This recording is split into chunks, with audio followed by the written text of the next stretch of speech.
Hi everybody! Today I'm tuning in to talk about learning witchcraft and some of the things to look out for while you're consuming information online.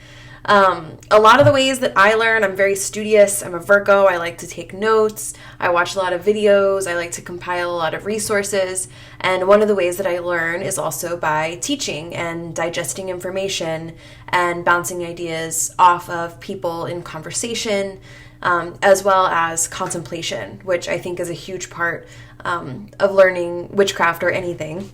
Contemplation is a really important part of the human experience. So I'm going to talk a little bit about that today. For a little context, we're going through a pandemic, and a lot of states and cities in America are forcing us to shelter in place. And so this is a time when a lot of people are consuming things online.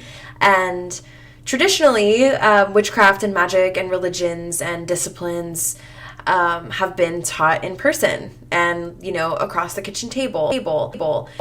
And so there are a lot of things to look out for when learning online, but it is up to our human adaptability to kind of cope with that and understand how to move forward with that. Because even before we were in a situation where a lot of our learning was taking place online, we were kind of in a place magically where a lot of people were teaching spirituality. It is an industry. And so there are some benefits to that. It's really useful to have a lot of teachers and a lot of perspectives, but there are also some downfalls to that. If we as individual students don't learn to practice discernment, particularly around magic and spirituality, which is a very vulnerable place, and it's easy to be manipulated in that way. So my first suggestion is to remember that every teacher is human, because even if we, travel to another country and we sit and we meditate with a person who comes highly regarded and has a lot of credentials, that person is still human. And that's something that's beneficial to remember about our prophets as well, like Buddha and Christ. Or if you practice philosophy or you study mathematics or science, all of the great teachers that bring us lots of valuable information about our world are doing it as human beings. And so in order to move past some of the blockages that we might have around learning, we can just remember that every teacher has their own bias and their own experiences and a way that they practice their craft, a way they learned their craft, how they were raised, even their own spiritual experience. All those things provide a filter through which they speak their own truth. And I think that those filters are valuable. As a window into my own world, I believe that every person should have their own worldview and religion and practice, and that none of them should be the same. So when I see differences in education or differences in magic, what I see is the human experience and the way that we are all mirrors of each other and that we reflect light in a different color every time. And I think that even if we don't reach truth in this life, that we're all trying to get closer to truth. And so even seeing things that I don't necessarily agree with, as long as they're not, directly harmful and they're taught with integrity, I believe are valuable. So this kind of reaction that I think some of us feel when we see a teacher doing something incorrectly or something that we wouldn't do, or even in some ways taking advantage of people, we do have the right to seek out justice. And I do believe that there is honor in that if that's a purpose for you. But I think with that power comes a lot of responsibility around how to do it and ways to do it compassionately so that it aligns with the true goal of your spirit. Even the warrior is protecting, right? So it is not about violence or hurt. It is about protecting something that is sacred, right? So reminding yourself that every teacher is human can be valuable, and then reminding yourself that as a student you are also human can be super valuable. And then the second thing that I think is valuable to consider when you're learning witchcraft is that understanding our world better is useful for the practice of witchcraft. So lacking context around emotional regulation, history, science, religion, society. Lacking a sense of context can kind of leave people in the dark about witchcraft and magic. And while the dark isn't bad, it is mysterious. And so it doesn't serve our learning as much as kind of bringing those things to light. So studying history, studying psychology, studying physics, studying math and music, I think that having a well-rounded area of study as a witch is really important to understanding and practicing witchcraft, because it is a lot of action and activity, and there is a lot that we're doing. And so if we're not inputting context and inputting data about our world and human behavior, then some of that stuff might not click and it might go sideways. So in your states of contemplation, if you have a well-rounded way of studying reality and the world, then you have more data to pull from when you're accessing your intuition. And this is something that works for me because I love to study. But even just reminding yourself about the context of history and about the ways that humans live and interact in an objective way is useful so that you're not acting out of a place of emotion. And then another way that we can act out incorrectly when it comes to magic is assuming that the time that we're in is forever, right? We have, a very twisted and convoluted relationship with the concept of abyss, and it's an archetype that comes up a lot in our life. But because time isn't real, it's easy for us to be in a moment and believe that it is forever, because we do have a concept of forever and things kind of get woven in that way. And so that confusion can lead to misusing or misdirecting magic. So while I wouldn't force anyone to learn about history or psychology, I do think it's important to develop a worldview and develop a magical practice and a sense of values that are holistic, not just for our own body and our own spirit, but also for the world that we live in the third dimension. I think that the more we understand and the more we uncover, the less scared we are of magic, the more we can bring it out of the shadow, which is kind of the definition of this coming age, and the more we can share it, right? Because magic was hidden for a really long time. And I think that there are ways that served us and it protected us and it fit into what was going on for society and for magic and for religion at that time. And so I don't think that it's bad that it was hidden, but I think that now, after being so traumatized by the commodification of magic and by the restrictions of religion, and by having that trauma kind of seep in to our lives and to our perception of magic, that is something left over that no longer serves us. You know what I mean? So, for example, like if you believe the Masonic tradition that they're, hiding things so that it doesn't get burned by the church, right? That's useful. But it is no longer useful for us to hide because the institutions that took advantage of us crumble when we know our power and we understand our power. So we can kind of come out of the cave, so to speak. And I think that remembering that was a different time and remembering that something that is sacred does not have to do with how popular it is. Like something being sacred can still go viral, right? Something being sacred can still be shared with everyone. And we have this trope and this archetype that we've seen played out in entertainment and in stories and in myths, that magic in the wrong hands can be destructive, right? But if we look at the society we're in, we have the ability to discern and decide what it is that we want to destroy, okay? So it comes with trust. It comes with learning compassion along with learning about magic, and it comes with taking personal responsibility, which, I talk about a lot. So practicing magical discernment in the context of all of history and all of the data that we've collected so far as a human race, and keeping a healthy amount of skepticism with the people that have recorded history and have interpreted that data, those can all be really useful for learning and practicing magic. Which then brings me to the third way that we can watch out learning magic. We have to make time for contemplation. And so there are a lot of different ways that we're talking about contemplation kind of as a collective consciousness. So you might hear some things like sitting with your feelings, processing, even meditation can be contemplation as well. So we'll kind of talk about what contemplation is. For me, it's literally just sitting and thinking.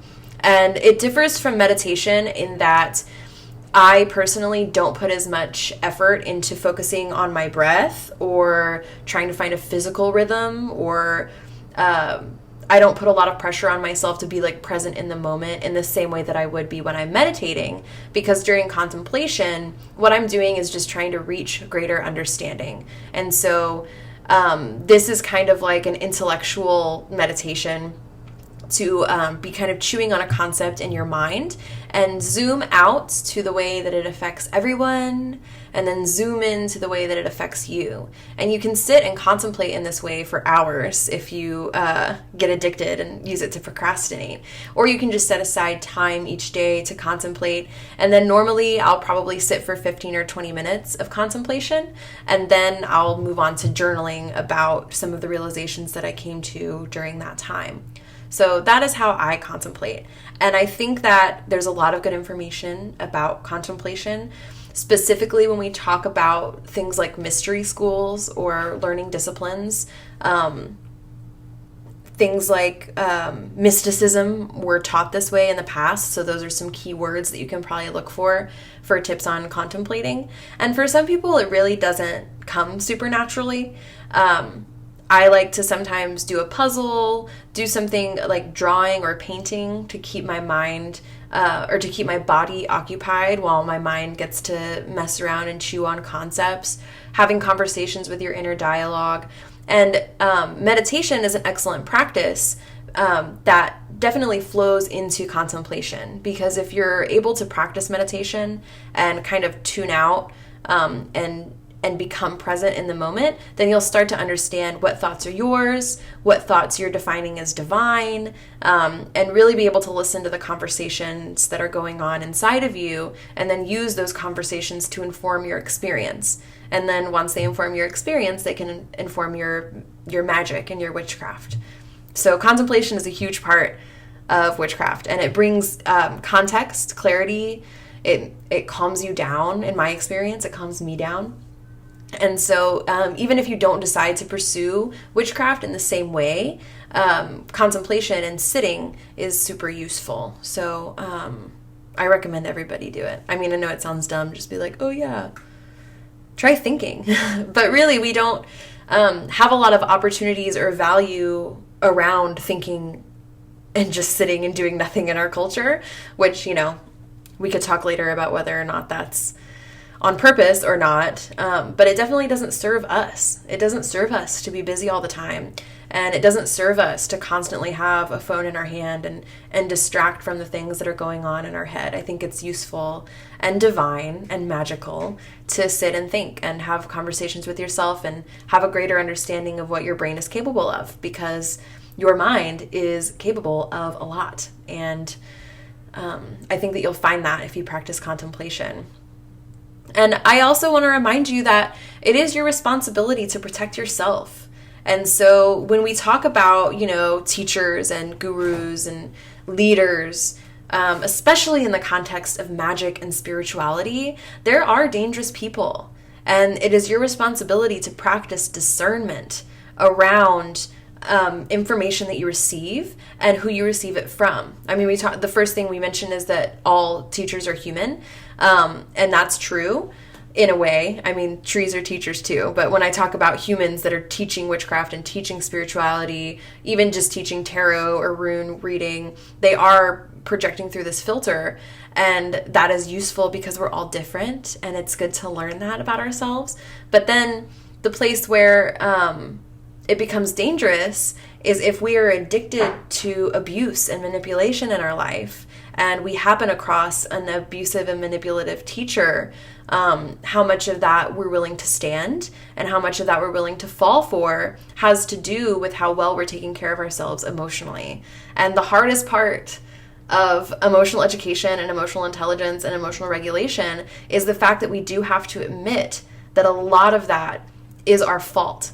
And a lot of that comes from how we've been raised and how we behave because of that, and wounds that we have not healed.